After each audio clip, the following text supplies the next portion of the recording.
गुरुर् ब्रह्मा गुरुर्विष्णू गुरुर्देव महेश्वरा गुरुर् साक्षात परब्रह्म तस्मै श्री गुरुवे नमः.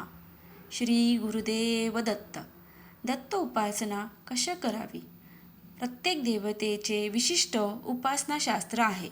अशात दत्तांच्या उपासनेच्या अंतर्गत कोणतीही कृती नेमक्या कशा पद्धतीने करावी याविषयी माहिती जाणून घेऊया. दत्तपूजनाच्या पूर्वी उपासकाने स्वतःला अनामिकेने विष्णूप्रमाणे उभे 2 रेषांचे गंध लावावे. दत्तांच्या मूर्ती किंवा फोटोला अनामिकेने गंध लावावे. दत्ताला जाई आणि निशिगंधाची फुले ही 7 किंवा 7च्या पटीने अर्पित करावीत. फुलांचे देठ देवाकडे करत वाहावीत. दत्ताला चंदन, केवडा, चमेली, जाई आणि अंबर हिना सुगंधी असलेली उदबत्ती उजव्या हाताची तर्जनी आणि अंगठा यात धरून 3 वेळा ओवाळावी.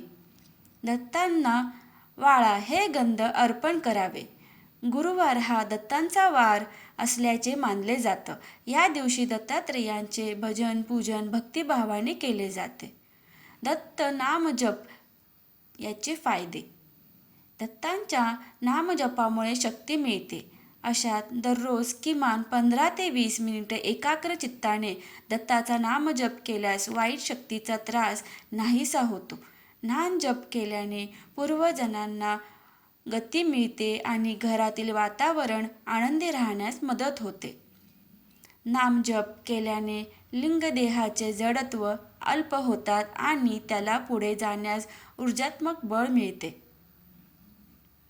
नामजप केल्याने देहाभोवती संरक्षक कवच निर्माण होते आणि त्यांचे वाईट शक्तीच्या आक्रमणांपासून रक्षण होते. नामजप केल्याने वासनात्मक आसक्तीही अल्प होण्यास मदत होते आणि अल्प वेळात पृथ्वीमंडल भेदून पुढे जाणे शक्य होते. दत्तांचा नामजप केल्याने वायुमंडलात चैतन्य कणांची निर्मिती होते. दत्त म्हणजे ब्रह्मा विष्णू महेश यांच्या सगुण रूपांचे प्रत्यक्ष एकत्व. औदुंबरतळी वस्ती जवळ धेनू व श्वान हे दत्तावताराचे एक प्रमुख वैशिष्ट्य आहे. भूत प्रेतल पिशाच दत्तात्रेयांच्या वाऱ्यालाही उभे राहत नाहीत. यांची उपासना केल्याने पूर्वजांचे त्रास नाहीसे होतात.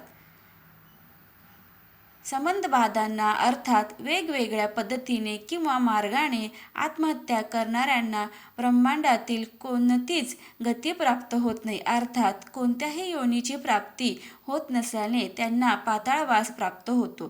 तेव्हा पाताळवासात पोहोचण्यापूर्वी त्याच्या कर्मगतीचा प्रवास त्यांना भुवलोकात राहून पूर्ण करावा लागतो. अशात कर्मगती असेपर्यंत भुवलोकातील संबंधबाधा इतर वाईट शक्तींच्या आश्रयाने आपल्या नातेवाईकांना त्रास देत राहतात. अशा संबंधबाधांमुळे साधकांना साधना करण्यात प्रचंड अडथळे निर्माण होतात. मात्र दत्तांच्या नित्य उपासनेने अशा संबंधबाधांना कर्मगती संपेपर्यंत दत्त महाराज योग सामर्थ्याने सातत्याने ताब्यात ठेवून साधना मार्गातील अडथळे दूर करतात. दिगंबरा दिगंबरा श्रीपाद वल्लभ दिगंबरा या महामंत्राचा अर्थ जाणून घेऊयात. या मंत्रामध्ये पहिला दिगंबर शब्द म्हणजे खरा मी देह नाही, मी आत्मा म्हणजे शुद्ध अहम. तो साक्षी आहे, निर्विकार आहे, आनंद रूप आहे. दुसऱ्या दिगंबरा या शब्दाने परब्रह्माचे अनुसंधान करत दर्शवले आहे की आपल्या भोवती जे सर्व विश्व दिसत आहे ते केवळ भासणारे आहे. ते सर्व एकमेव भगवंतच आहे, परब्रह्मच आहे. श्रीपाद वल्लभ या तिसऱ्या शब्दाने श्रीपाद वल्लभांना हाक मारली आहे. श्रीपाद वल्लभ भगवंताचे सगुण साकार रूप आहेत. चौथ्या दिगंबरा या शब्दात प्रार्थना आहे. माझ्यातील सर्व विकार नाहीसे करा, मला आपल्या जवळ न्या, आपले स्वरूप मला प्राप्त होऊ द्या, माझा देहरूपी भ्रम नाहीसा करा. दिगंबरा दिगंबरा श्रीपाद वल्लभ दिगंबरा. श्री स्वामी समर्थ. श्री गुरुदेव दत्त. व्हिडिओ आवडल्यास व्हिडिओला नक्की लाईक शेअर आणि सबस्क्राईब करा. धन्यवाद.